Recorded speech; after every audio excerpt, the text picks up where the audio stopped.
E para nós que trabalhamos com projeções em investimentos e a ideia de como preservar a nossa família e como preservar os nossos investimentos, a gente olha para tudo isso e fica preocupado de fato. Tem algumas ETFs nos Estados Unidos, para os amigos que têm interesse em investir em inteligência artificial e mesmo em robótica, que eventualmente podem ser interessantes. A IKEA é uma delas. Tá? A IKEA é uma ETF que trabalha 60, se eu não me engano, 70 empresas no mundo que desenvolvem inteligência artificial e robôs. E é uma ETF que eventualmente poderia ser interessante para quem acredita nessa tese de investimento. Tem outras teses de investimento que aparecem hoje e que são bastante interessantes nos Estados Unidos hoje. Uma tese de investimento de energia nuclear, de microreatores de energia nuclear, em que a ideia é literalmente colocar um microreator, tipo um ovinho na tua casa, na tua sala, e aquele ovo, por a energia nuclear, vai gerar energia nuclear pelos próximos 100 anos para a tua casa inteira. Algumas empresas americanas estão fazendo isso já estão no mercado, essas empresas já desenvolveram, inclusive alguns protótipos estão sendo utilizados.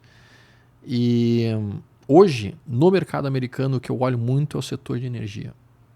Tá? Eu acho que o setor de energia é a chave principal da existência da humanidade pelos próximos 50 anos. Se a gente for parar a pensar, o que produziu o mundo hoje? O que produziu a realidade do mundo hoje? Se a gente olha o mundo há 100 anos atrás, imagina em 1900, como é que era o mundo? Cavalos, carroças, não tinha asfalto, não tinha cidades. Foi o petróleo, né? O que foi o petróleo. Foi o acesso a uma energia barata, uma energia fácil, uma energia rápida e uma energia eficiente. Isso foi o que produziu o desenvolvimento tecnológico brutal que a humanidade teve. Agora nós estamos num momento de troca de matriz energética. Qual vai ser a próxima matriz energética? Se a gente conseguir uma matriz energética que seja tão boa quanto o petróleo e de preferência não tão poluente quanto o petróleo, muito melhor. Muita gente está entendendo que seria a energia nuclear a energia mais limpa possível e, portanto, essa tese é uma das teses plausíveis a serem colocadas. Outros falam energia eólica, energia solar, esse tipo de coisa, esses aspectos todos. Mas energia é um ponto importante. Tem alguns setores que eu não coloco dinheiro nunca, que eu não invisto. Tá? Eu não costumo investir em companhias aéreas. Eu entendo que companhias aéreas só tem de dois tipos, aquelas que já faliram e aquelas que vão falir. Companhias aéreas têm um eterno histórico de acabar indo para falência.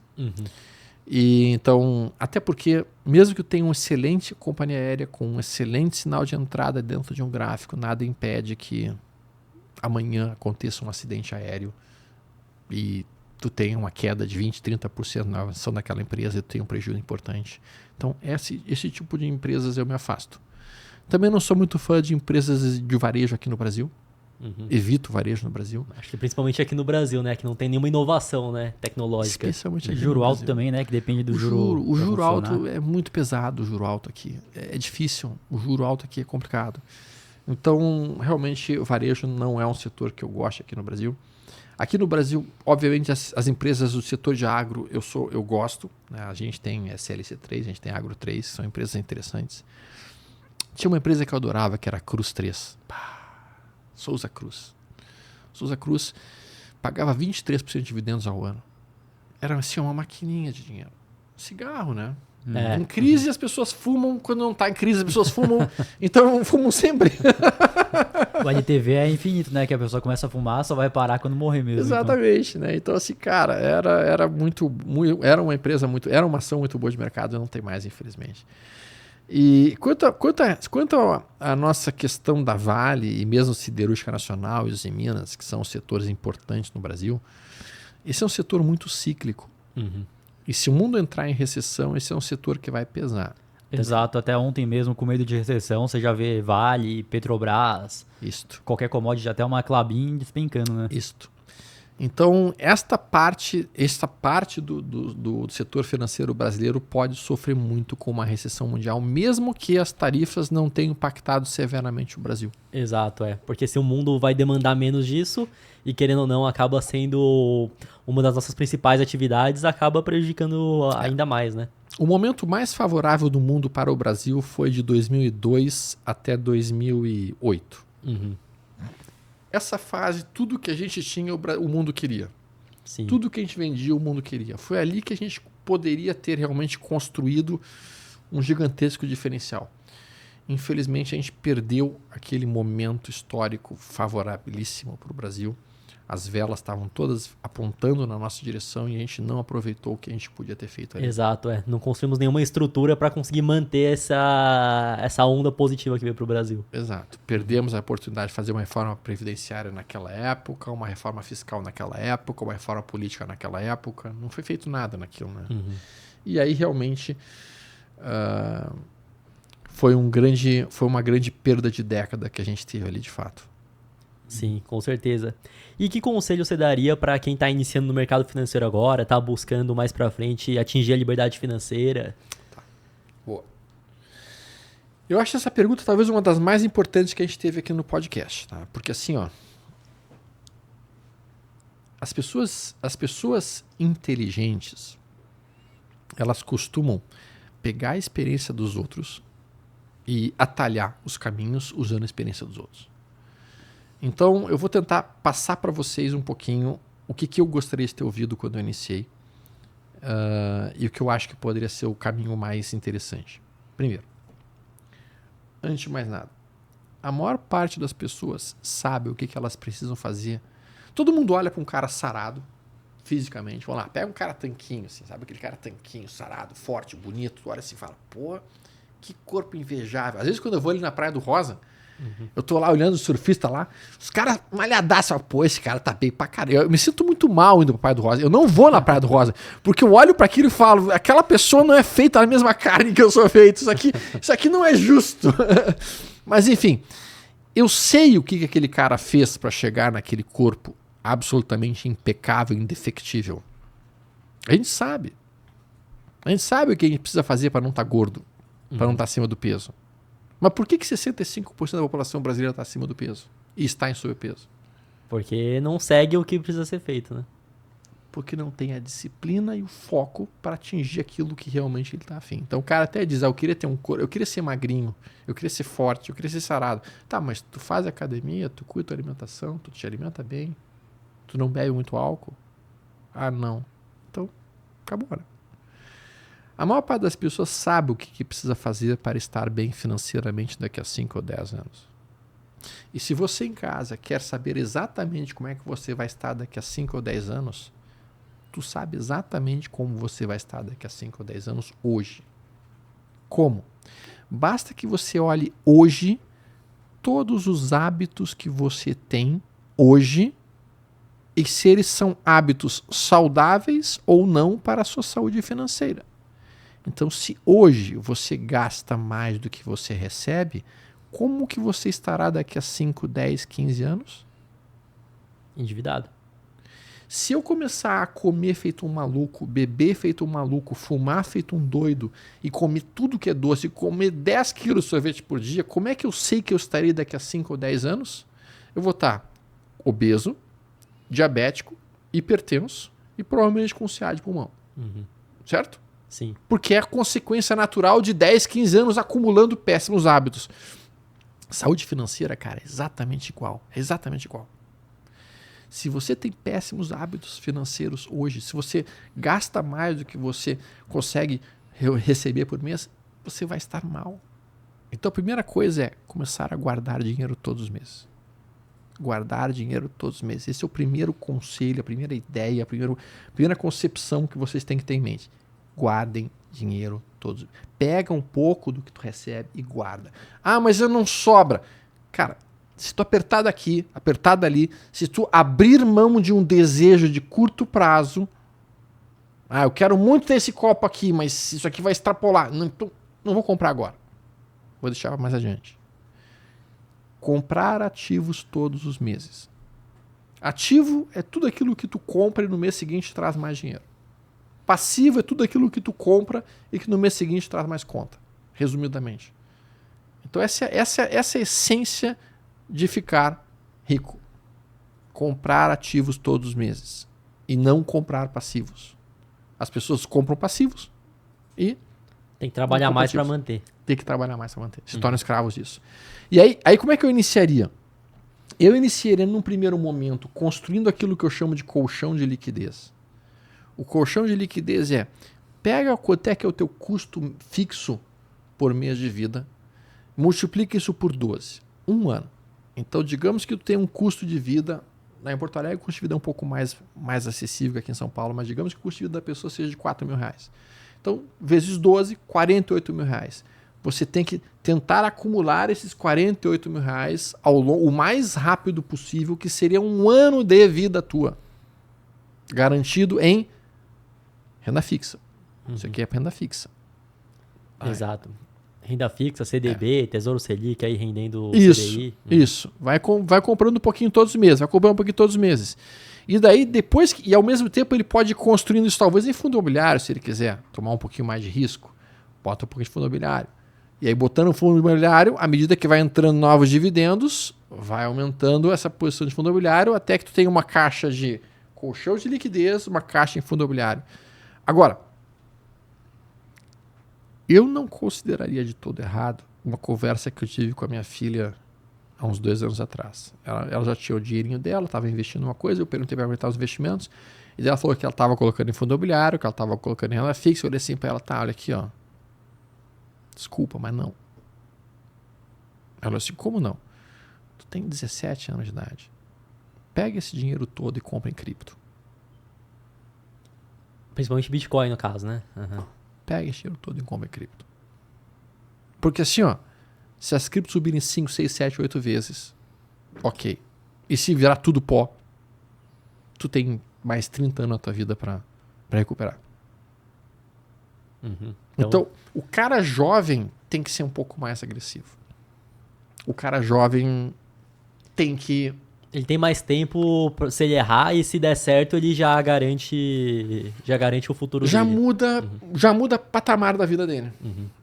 Então, o cara, quanto mais jovem ele entrar no mercado financeiro, no meu entendimento, mais agressivo ele pode ser. Uhum. Um cara, eu não posso dizer isso para um cara de 45 anos, que tem 2 filhos para sustentar. Uhum. Mas eu posso dizer isso para um cara de 17 anos que não sustenta nenhum filho, não tem nada, sustenta só um pet no máximo. Que às vezes, se não tivesse investindo, ia estar gastando, né, Matheus? Isto. Entendeu? Então, a gente tem que pensar muito quando a gente fala em planejamento, em dicas. Você é jovem? Ah, sou jovem. Então tá. O cara jovem tem que enfiar 90% do seu dinheiro disponível em renda variável. 10% em fixa. O cara mais velho tem que fazer o inverso. Vai começar a trabalhar 50%, 50% renda variável, 50% renda fixa. E quando o cara tiver mais idade ainda, 70% renda fixa e 30% variável. Então a idade, ela influencia muito. Muito. Com certeza. Tanto que, por exemplo, em 2021 a gente começou a comprar Bitcoin. Aí eu comprei lá por volta dos 30 mil, 40 mil. Pesei mais a mão no topo ali, como todo mundo. Sim. Aí, conforme o Bitcoin caiu lá pros 30, pros 20, nós fomos comprando ali e realmente funcionou muito bem. Mas eu vejo que, aliado a isso, o jovem tem que buscar conhecimento, porque senão é o eterno comprador de topo e vendedor de fundo, né? Então... Exatamente. A ideia do DCA, que é o Dollar Cost Average, que é ele comprando aos pouquinhos, ela é extremamente eficiente. E tem uma frase muito interessante aqui, que é importante que os amigos tenham também guardado assim. Mais importante do que o talento em investimentos é a consistência. Na verdade, em tudo na vida. O mundo está cheio de gente talentosa e que nunca conseguiu fazer nada porque não tinha consistência naquilo que estava fazendo. Mais importante do que genialidade é a consistência. O mundo está cheio de gênios que nunca fizeram nada porque não tiveram consistência naquilo que eles queriam fazer. Ainda mais no investimento, que é o aporte que ele vai fazer, né? Não adianta nada ser um baita investidor se o aporte é minúsculo, porque você não está tendo essa... Como que eu posso dizer? Essa constância de pegar um pouco todo mês ali e investir, aí beleza, você é um baita investidor com pouco dinheiro, não vai virar muito. Agora, se aporta com uma capacidade boa todos os meses, aí vai realmente ter esse efeito. Mas, Renan, olha só, tem uma coisa que é importante que o pessoal, especificamente quem está iniciando, tem que ter em mente. Ah, mas isso eu consigo guardar aqui só R$20 por mês. Isso não vai me levar a lugar nenhum. Vai. Mesmo que R$20 por mês seja pouco, guardar R$20 por mês é o primeiro passo que o cara está dando. Isso vai construir nele uma mentalidade. Pode não ser um significado financeiro, mas constrói a mentalidade, a disciplina, a rotina de fazer. Então o Lao Tse tem uma frase muito boa, que ele diz o seguinte: a viagem mais longa, a viagem de 1000 quilômetros, ela inicia com um pequeno passo. Então se você não começar a guardar dinheiro hoje, não vai ser mês que vem, não vai ser no outro mês, e não vai ser no outro mês. Ah, mas mês que vem eu vou começar a ganhar mais. Mas daí tu vai gastar mais. E no outro mês tu começa a ganhar mais, tu gasta mais. E dinheiro na mão é vendaval. Dinheiro na mão é vendaval. E outro ponto também que, beleza, hoje eu poderia investir 20, mas eu não vou investir. Quando ele estiver ganhando para poder investir 200, para poder investir 2.000, ele não vai investir também. Ele não vai investir. Não vai investir. Ele não vai ter a mentalidade de investir. Sim. Esse é o ponto. Então, mesmo que o cara vá botar um pouquinho de dinheiro todos os meses, isso já é bom para ele ir criando a mentalidade. A mentalidade de fazer realmente o foco de, cara, eu vou tentar sempre puxar um dinheiro para guardar todos os meses. E no início o cara vai começar com um pouquinho, à medida que ele vai melhorando a receita dele no trabalho, em outras coisas, ele consegue guardar cada vez mais, e daí começa a ficar algo cada vez mais significativo. Até que em algum momento, se Deus quiser, a quantidade de dinheiro que você vai ter investido vai ser suficiente para pagar todo o teu custo de vida, e aí tu atingiu a tua liberdade financeira. Sim. Aí tu atingiu a liberdade financeira. E que leitura você recomendaria aí pro investidor que está começando aí? Tem vários livros que eu acho que são muito bons, tanto livros técnicos quanto livros não técnicos, tá? Alguns livros não técnicos. O Homem Mais Rico da Babilônia é um livro que eu acho que vale a pena dar uma lida. Tá? Tem simples a leitura também, a pessoa consegue compreender. Simples leitura, rápido, tu entende imediatamente o que é o conceito, o que é a ideia, e traz muito esse conceito de guardar 10 ou 15% daquilo que tu recebe todos os meses. Então isso é para quem está bem no início, assim. Tá?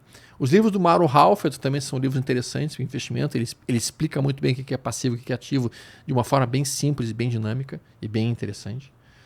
Esses são livros mais introdutórios de investimento. Tá? Agora, quando tu começa a pensar realmente em investimento em ações, livros bons. Nós temos livros bons em português e temos livros bons em inglês. Livros bons em português. Investindo em Small Caps. Esse é um livro muito bom, dá para comprar pela Amazon, é um excelente livro. Ele é um livro que explica como avaliar os fundamentos de uma empresa pequena para ver se aquela empresa é interessante estar na carteira ou se ela não é interessante estar na carteira. Isso já é uma coisa muito boa, já dá uma base bem legal de fundamentos ali, investindo em Small Caps. Análise técnica, tá? Gráfico, para entender gráfico. Os livros do Márcio Noronha, na Time, são ótimos livros. E ele tem um livro ali que é Análise Técnica, Ferramentas de Mercado Financeiro, uma capa é meio preta. E ele é um livro que dá a base e o fundamento de análise técnica, de como olhar e entender um gráfico, entender uma tendência de alta, entender uma tendência de baixa, essas coisas todas. E a partir daí começa-se a conhecer um pouco mais os conceitos gráficos. É óbvio que as coisas precisam ser sempre um pouquinho modificadas, porque o mercado ele modificou-se com o tempo e tem coisas mais avançadas nesse momento. Para o trader mais avançado, eu estou falando agora de trader, tá? O livro que eu considero indispensável é Análise Técnica Objetiva, tá? Ou Análise Técnica Baseada em Evidências, David Aronson. Esse livro tem que ser lido. Qualquer pessoa que vai querer ser trader, vai querer operar o mercado, tu só vai se chamar de trader depois que leu esse livro. Porque ele muda radicalmente a visão do mercado financeiro, a visão da análise técnica, a visão dos gráficos mudam completamente depois de ler aquele livro. Tá? E está traduzido, está em português. Antes tinha só em inglês, agora já foi traduzido aqui o português. Tem o meu site, obviamente, né? O meu perfil lá no YouTube, vocês podem seguir a gente. Tá? O meu perfil ali é o stormer.oficial. Tá? Geralmente ali eu coloco... tem vários vídeos ali de mercado em que eu vou analisando os gráficos, alguns vídeos em que eu falo sobre situação econômica, macroeconomia, essas coisas todas, e também formas de investimento. E então ali também tem uma grande quantidade de conhecimento interessante. Eu acho que o perfil do Uris, também Fernando Uris, vale a pena ser seguido. Tá? Ele fala muito sobre ciclo de economia e macroeconomia para entender um pouquinho o que gera inflação, o que está esperando, taxa de juros, como é que isso influencia no nosso bolso, por que o dólar alto é ruim para o nosso bolso, por que o dólar baixo é melhor para a gente, essas coisas todas. Né? O que mais? Acho que por aí já tem... Boa. É isso aí. Já tem bastante material. Já pro tem pessoal bastante ver, material, né? já tem bastante dever de casa. Aí do Urich eu fiz aí, assisti todo o ciclo de mercado, Isso. vi vários aí também. Tem muita coisa boa ali. O Urich é um cara muito bom para ouvir, ele fala bastante também de criptos, ele é um cara bastante centrado e dá para ouvir e tirar muita informação útil dali. Todo domingo eu vejo lá também. Isso aí. No domingo eu falo de mercado americano e de criptos, né? Eu tenho 2 vídeos que eu largo no domingo de manhã. Eu vou ver se eu mudo um para sábado e outro para domingo de manhã para dar um espaçamento entre os 2 vídeos. Boa. E pra você que quer comprar criptomoedas ou investir no exterior, a parceira aqui do podcast é a Quantifury, corretora internacional 100% taxa zero. E fazendo seu primeiro investimento equivalente a $50, você ainda ganha uma recompensa em Bitcoin. É só escanear o QR Code que tá aqui na tela ou clicar no link da descrição.